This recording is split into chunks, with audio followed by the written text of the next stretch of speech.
Los seres humanos siempre hemos pensado que tenemos fecha de caducidad, pero ¿es así? Hay quien cree que el envejecimiento es una enfermedad que se puede curar y no es un alguien cualquiera. Es la bióloga molecular, directora del Centro Nacional de Investigaciones Oncológicas y experta mundial en envejecimiento, María Blasco.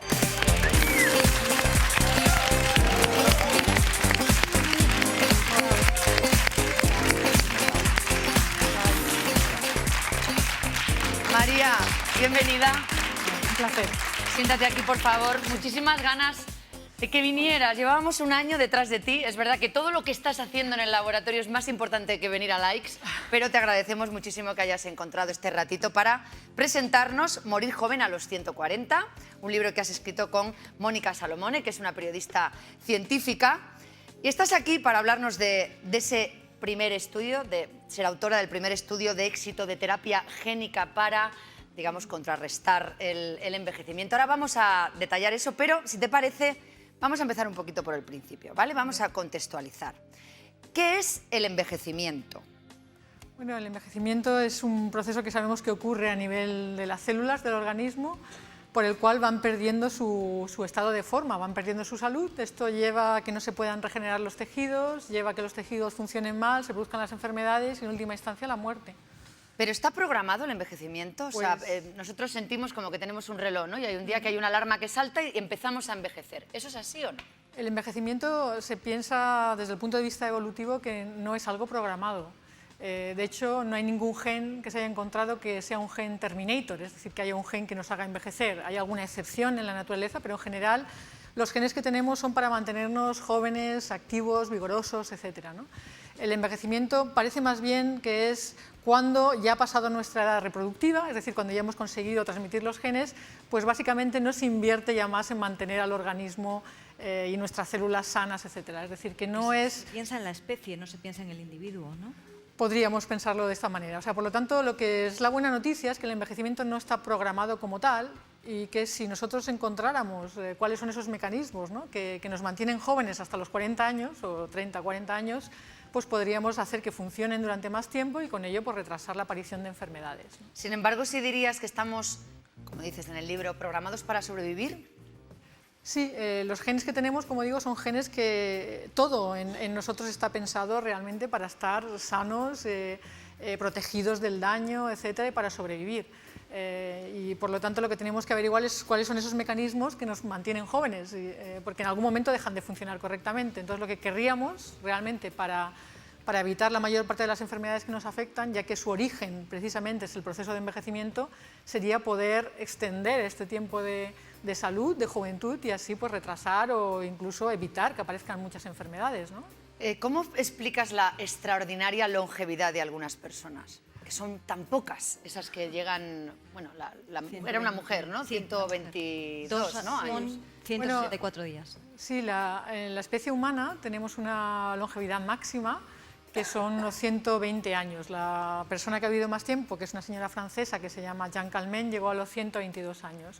Es decir, que nuestra especie pues, tiene, según la constitución genética que tenemos, ese tope biológico, aunque muy pocos llegan a esa edad. Hay unos pocos más que pasan de los 100 años, 115 años, etcétera, pero la mayor parte, la esperanza de vida que tenemos, por ejemplo, en España, son unos 85 años. Es decir, eso es lo que se llama la vida media. En un ratón todo esto ocurre mucho más rápido. Los ratones su vida máxima son 3 años y están sanos durante 1 año de vida. Esto quiere decir que esas longevidades están determinadas por los genes, que son diferentes en humanos que en ratones. Dentro de los humanos, ¿cuáles llegan a 122 o cuáles se quedan en 80?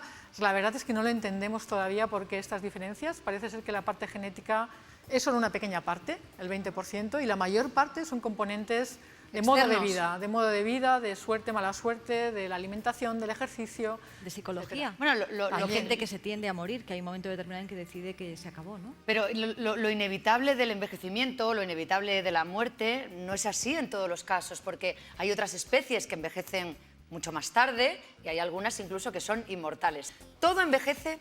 ¿Todo se marchita o no? Bueno, curiosamente nosotros no somos los más longevos dentro de los mamíferos, ¿no? Hay ballenas que viven hasta 250 años, hace poco se encontró un tiburón en Groenlandia que vivió 400 y pico años. Después hay plantas, ¿no?, como las secuoyas, que llegan a vivir 2000 años. Hay también un organismo que se llama Hydra, que es básicamente inmortal. Básicamente inmortal. Sí, no se ha visto que envejezca. De momento no hay ninguna evidencia de que envejezca. Es inmortal. Muta, por lo menos. ¿Eh? Muta, por lo menos. Tampoco se ha visto que mute. Es básicamente un organismo que tiene la capacidad de regenerarse todo el rato, ¿no? Se regenera constantemente. Y después tenemos dentro del mundo de las células, pues están las células del cáncer, por ejemplo, que son inmortales también potencialmente, es decir, que son capaces de vivir eternamente, ¿no? En cuando ya no esté, Carlos López Otín, en la conversación que tenía con Iñaki Gabilondo, le decía eso, tenemos que aprender mucho del cáncer, porque ahora mismo es de lo poco que tenemos que es inmortal. Bueno, el propio título tiene un número, que es 140. Sí. ¿Por qué habéis elegido este número y este es el límite? No, para nada pensamos que ese sea el límite. Lo hemos elegido porque en mi laboratorio hicimos un experimento con ratones y conseguimos realmente aumentar su longevidad media en un 40%. Y entonces más o menos hicimos un cálculo de cuánto representaría esto en humanos, ¿no? Y nos salía pues alrededor de los 140 años, ¿no? Si hiciéramos lo mismo que se ha hecho en ratones, ¿no? Hay gente joven que estará pensando, morir joven a los 140, esto va de Twitter. Los 140 Pero caracteres. se amplió, claro. Claro. Como Pero, la vida. pero ¿crees que siempre habrá un tope? O sea, siempre habrá un tope porque ahora ya que después de Blade Runner ya los coches ya no van a Nada. volar, ya está. Es que ahora ya el futuro es la inmortalidad, es la cuestión que está sobre la mesa. ¿Pero tú crees que siempre habrá un tope? Bueno, a mí siempre me gusta distinguir entre inmortalidad y juventud eterna, ¿no? Creo que la inmortalidad per se no es posible porque siempre nos podremos morir de un accidente de tráfico, de lo que sea, ¿no? De una infección, de algún nuevo germen que salga, ¿no? Pero la juventud eterna o la capacidad para mantenernos jóvenes durante mucho tiempo, yo creo que esto sí que hemos demostrado ya los científicos en distintos organismos, hasta en ratones que ya son mucho más parecidos a nosotros, que son mamíferos, que se puede modificar y se puede alargar. Todavía no hemos conseguido hacer un ratón que viva 10 veces más de lo normal, pero sí que estamos conociendo y descifrando cuáles son esos mecanismos que mantienen a los ratones jóvenes pues para intentar realmente alargar su juventud de manera indefinida, ¿no? Y el objetivo final es esto, es prevenir que haya enfermedades, ¿no? Bueno, a mí me está encantando el libro, sobre todo porque está escrito desde una seriedad que muchas veces en estos discursos no encontramos, ¿no? Yo recuerdo a este comunicador de la Singularity University, que entiendo que eso sea lo que esté sobre la mesa, hablar de la muerte, pero claro, hablar de la muerte es hablar de muchas cosas. La idea es más, ¿es dar más vida a los años o más años a la vida?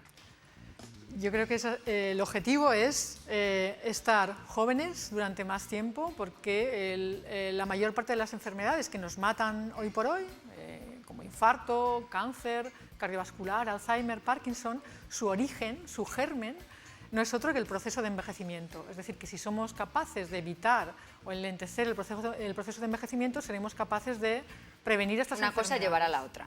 Correcto, incluso si aprendemos por qué envejecemos, también incluso cuando tengamos un cáncer o tengamos un infarto, a lo mejor somos también capaces de encontrar tratamientos más efectivos para curarlos, que hoy por hoy es muy difícil. Claro, porque se puede aplicar a cualquier tipo de tejido, a cualquier tipo de elemento, no sé cómo llamarlo, que lleve célula. Correcto, estamos hechos por células, cada una de nuestras células tiene una copia completa del material genético y en el caso concreto de lo que hicimos en mi grupo, que fue mantener unas estructuras que se llaman telómeros largos durante más tiempo, lo hicimos en todo el organismo, claro. Esto de la fuente de la eterna juventud de la que siempre se ha hablado, ¿no? Esto en una película de Indiana Jones ya lo buscaban. No me acuerdo. Pero sin magia, sin magia. Ah, sin magia, Esto es lo científicamente, importante, ¿no? sin elemento mágico, ¿no? O sea, aquí no hay nada de magia, eso es toda la biología, es cómo funcionamos, cómo es la vida. Bueno, dice el libro, ¿y si de verdad hubiera un anillo para dominarlos a todos? Una solución común, un único tratamiento preventivo capaz de eliminar de un plumazo el cáncer, la osteoporosis, la diabetes, las enfermedades cardiovasculares y las neurodegenerativas. Y ahora sí vamos a ir a lo que has logrado con tu equipo. ¿En qué momento te apasiona la longevidad de tal forma como para que mires a eso que es telomerasa o los telómeros, ¿no? Que entiendo que es joven, ¿no? Está entre nosotros, sabemos de ellos desde el 85, pone en el libro, ¿no? Correcto. ¿En qué momento tú como científica dices, es por aquí, este es el camino? Bueno, yo ya había, incluso antes de empezar mi tesis doctoral, yo sabía que quería trabajar en cáncer y en envejecimiento, porque me parecía que eran como dos de los grandes problemas de la medicina, ¿no? Y cuando descubrí el grupo de Carol Grader, que estaba en Nueva York, que había sido una de las descubridoras de una enzima que se llama telomerasa junto con Blackburn, a las dos les dieron el premio Nobel en el 2009, muchos después, pues decidí que quería irme a trabajar con ella, con Carol Greider. Y ahí fue donde aprendí sobre la telomerasa y desde entonces, ya hace más de 20 años, pues he dedicado mi vida científica a ello. Vale, vamos a intentar explicarlo, ¿vale? Desde un punto de vista muy sencillo. Vamos a decir que los telómeros son una especie de capuchones de los cromosomas. ¿Correcto? ¿Correcto? Sí. Bueno, es mejor que lo expliques tú, que soy yo hablando de ciencia estando tú está aquí, muy bien, ¿no? No, a mí ya me va por bien favor, que explícalo a mí me va tú. bien que lo hagáis así, ¿eh? No.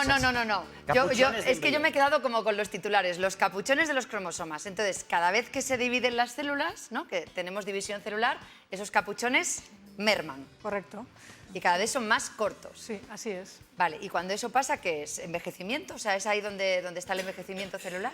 Sí, conforme nuestras células se tienen que multiplicar para regenerar los tejidos y nos estamos regenerando constantemente, básicamente tenemos un organismo nuevo cada 10 años, la piel cada mucho menos, o el intestino, pues los telómeros se van acortando, se van erosionando, y esto es debido a cómo está diseñada la vida.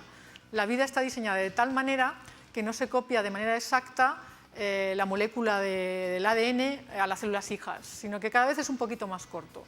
Pierde un poco. Pierde Vamos a decir un que poco. vamos perdiendo. Sí. Cada vez que nuestras células se dividen, vamos perdiendo un poquito. Así está diseñada la vida. Vale. Y entonces esto implica que se va perdiendo de los extremos, que es lo que no se copia correctamente. Y en los extremos están estos telómeros. Los telómeros son un ADN que es repetido, no hay genes, pero que es un ADN fundamental porque a él, con ese ADN se forma una estructura que es como un capuchón. Efectivamente, es como una estructura protectora que es esencial Entonces, para la carcasa vida. de un adulto, del cromosoma de un adulto, es más chiquitita que la de un niño, y la de un anciano Correcto. es más chiquitita que la de un Correcto. adulto. Así es. Vale, y entonces vosotros investigáis con esa enzima que es la telomerasa, que sí que está en nuestro cuerpo cuando nacemos, pero que se inactiva Correcto. en el nacimiento. Así es. Y lo que hacéis es intentar que se active durante un tiempo. Así es. La telomerasa efectivamente es el antídoto que tiene la naturaleza contra este acortamiento telomérico, y es esencial también para la vida, porque si no hubiera telomerasa no sería posible las generaciones dentro de una especie, porque se acortarían los telómeros dentro de una generación y ya no habría posibilidad de tener descendencia. Entonces la telomerasa precisamente se activa en el desarrollo embrionario, da igual la longitud de telómeros del padre o de la madre, el nuevo ser que se crea va a tener telomerasa que resetea los telómeros, los realarga, y con estos telómeros va a vivir este individuo. Nacemos al 100%. Nacemos al 100%. Con el cromosoma al 100%. Al 100%. Vale. Excepto algunas personas que son mutantes para telomerasa y van a tener unos telómeros muchísimo más cortos de lo normal y van a morir prematuramente por una serie de patologías. Es decir, que eso también existe. Pero la mayor parte nacemos al 100% de telómeros y después van perdiéndose, van acortándose, incluso ya durante el desarrollo embrionario. Incluso estreses que afecten al desarrollo embrionario pueden ya estar haciendo que los telómeros se acorten más rápido de lo normal. Que envejezcamos antes de tiempo. Empezamos a envejecer desde el inicio también. Sí, El desde estrés que nos hace estamos. perderlo. El estrés percibido, eso fue un trabajo muy famoso precisamente de una de las descubridoras de la telomerasa, Elizabeth Blackburn, premio Nobel, publicó que el estrés percibido correlacionaba con menos telomerasa y telómeros más cortos, y ahora se sabe que el estrés es una de las causas de muchas enfermedades y también de que los telómeros sean más cortos, ¿no? Bueno, yo sé que esto es un poco técnico, pero no quiero no contarlo porque es apasionante dentro del libro, la paradoja de la propia investigación. O sea, que la telomerasa esté en las células cancerígenas, sí, que eso que haga que el cáncer sea inmortal y que tú estés jugando con ese elemento que a su vez hace que el cáncer sea inmortal y que por tanto tengas que manejar un tiempo concreto o un tiempo acortado. Correcto. O sea, la solución no es darme telomerasa para que mis células se dividan eternamente bien. Dame telomerasa. Dame telomerasa eternamente. No, esto no es así, ¿no? Bueno, es curioso, pero el cáncer se produce en parte, también pensamos, porque no tenemos telomerasa toda la vida, porque al no haber telomerasa las células van acumulando daño, porque los telómeros son cortos, y esas células con daño o bien se mueren o bien se pueden transformar en células tumorales, ¿no? En el fondo son células también envejecidas, pero que adquieren esta inmortalidad, ¿no? Hemos hecho en ratones también un experimento, de hecho lo publicamos el año pasado, donde lo que hicimos era generar ratones con el doble de telómeros de lo normal, ¿no? Y lo hicimos precisamente para contestar esta pregunta del cáncer, para ver si un ratón con el doble de telómeros de lo normal tenía más o menos cáncer, y vimos que tiene menos cáncer. Es decir, que si tuviéramos telómeros siempre largos y fuéramos siempre jóvenes, sí, el cáncer también sería una enfermedad rara. El cáncer empieza a aumentar su incidencia a partir de los 40-50 años. Dicho esto, Hoy por hoy, cuando hay un cáncer, las células del cáncer necesitan activar la telomerasa para ser inmortales, y ahí lo que queremos es, en ese momento que ya está el cáncer, es destruir sus telómeros, ¿no? Claro. Vale, o sea, es que es una lucha doble. O sea, realmente es una lucha doble. Dicen, cuando ellos llegan a ese punto en el que el mundo entero mira a lo que está haciendo el equipo de María Blasco para decir por dónde están yendo, dicen, demuestra que es posible desarrollar una terapia génica antienvejecimiento con telomerasa sin aumentar por ello la incidencia del cáncer. Sí. Esta es la clave, ¿no? A jugar a esas dos manos. ¿Y cómo vais? Pues la verdad es que... ¿Estáis en una etapa asombrosa? Yo creo que sí que estamos en una etapa asombrosa, porque ya hemos demostrado que con esta terapia génica, que no es otra cosa que volver a poner el gen de la telomerasa, conseguíamos alargar la vida sin que hubiera cáncer, ¿no? Sino que ahora, como el envejecimiento no se considera una enfermedad, no podemos tratar a las personas para que no envejezcan, porque esto es algo que no es posible hoy en día, lo que estamos yendo es a las enfermedades concretas. Claro, porque tú esto lo has hecho en ratones, has Sí. logrado alargar su vida un 40%, pero no puedes hacer, que es lo que todo el mundo se preguntará, ensayos con humanos. Todavía no se considera que el envejecimiento sea una enfermedad. Claro, pero si es, por ejemplo, para prevenir enfermedades neurodegenerativas o asociadas a la edad.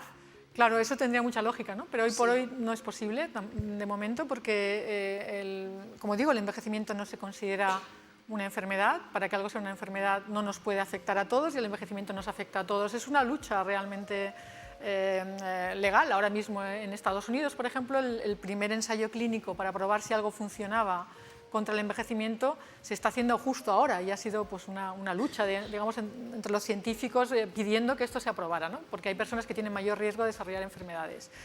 Pero da igual, o sea, aunque no podamos probarlo para ello, lo que estamos haciendo es buscar enfermedades concretas asociadas al envejecimiento. En mi grupo hemos probado que esta terapia génica con telomerasa funciona para infarto de miocardio, para anemias de la sangre que también se han ligado a telómeros cortos, estamos probando en fibrosis pulmonar, queremos probar en Alzheimer, Parkinson, es decir, que la investigación sigue adelante, ¿no? Bueno, que vais buscando el camino, ¿no? Correcto.